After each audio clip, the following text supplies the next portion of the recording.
When electricity disappears in Nigeria, silence lasts only a second. Starter cord snap, engines cough awake, and private power spreads across the street.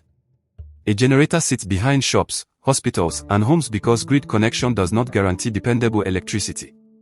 These machines form a shadow grid. Millions of power decisions purchased one household, office, workshop, and liter of fuel at a time.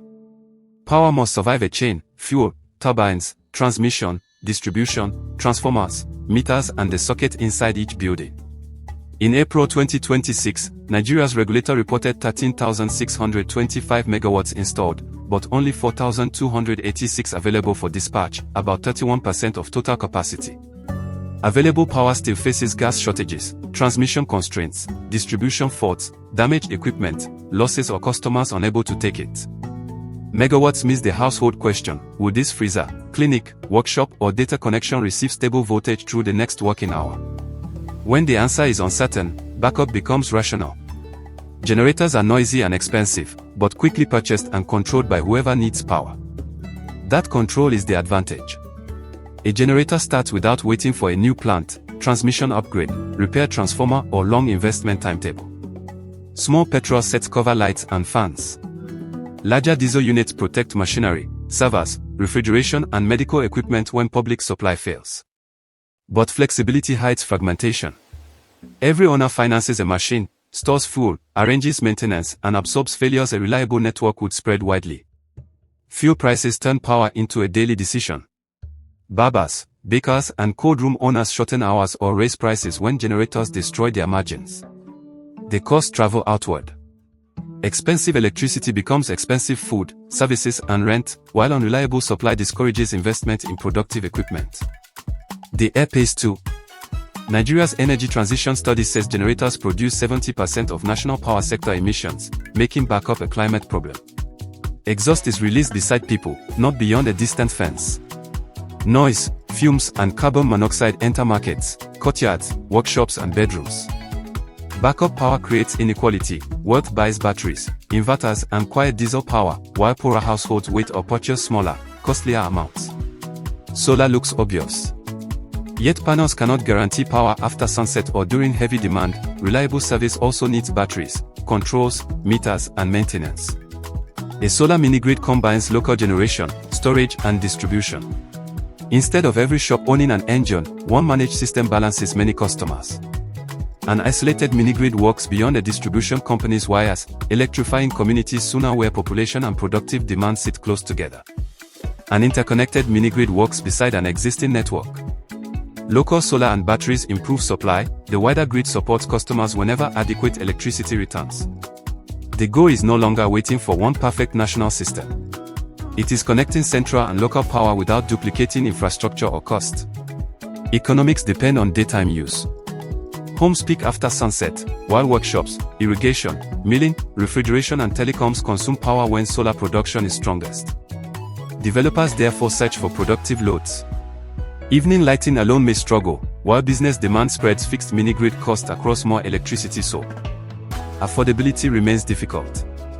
Local electricity may cost more per unit than subsidized grid power, even when cheaper than running separate generators.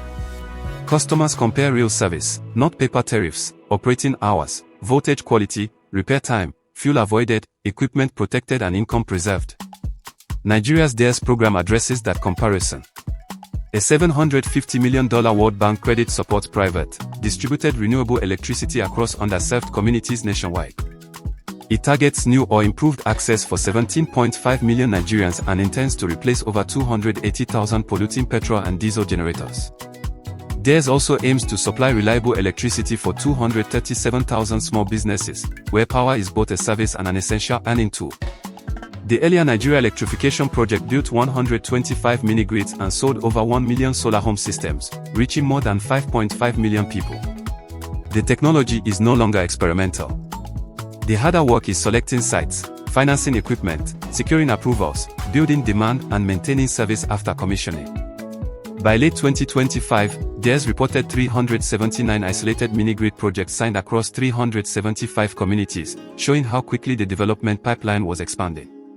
In May 2026, Nigeria launched a $188 million facility for 40 interconnected mini-grids, targeting 188.4 megawatts and roughly 226,000 household and business connections. New regulations recognize both models. Isolated projects may reach 5 megawatts per site. Interconnected mini-grids may reach 10 under the 2026 framework. Regulation matters when the national grid arrives. Without clear rules, a successful mini-grid can become stranded equipment or trigger a distribution dispute. Interconnection offers a better ending, local assets remain useful, customers gain multiple supply paths, and networks receive power closer to consumption. Technology cannot erase governance. Tariffs must be clear, meters accurate, operators accountable, and batteries safely replaced. Failed solar disappoints like a broken transformer. The national grid still matters. Large cities, heavy industry, and regional trade need power at a scale separate community systems cannot efficiently deliver. Local power matters too. Networks cannot reach every community quickly, and connected districts benefit when solar and storage reduce shortages and peak demand. Nigeria's Electricity Act of 2023 gave states more room to establish electricity markets, moving key decisions closer to local infrastructure and demand. The emerging system is layered: national generation and transmission, state and distribution networks, interconnected mini-grids, isolated systems, and solar inside individual buildings. Generators survive where those layers fail to meet. Every pull cord signals where reliability, affordability, or physical connection remains unfinished. Success is not only poles, panels, or registered connections. It is dependable hours, operating businesses, refrigerated medicines, and generators remaining switched off. Now our cable changes direction. It leaves the generator, passes through a battery and mini-grid, then joins the wider network instead of competing. Nigeria will not escape generators by banning one machine. It will succeed when reliable electricity becomes easier to buy than fuel everywhere.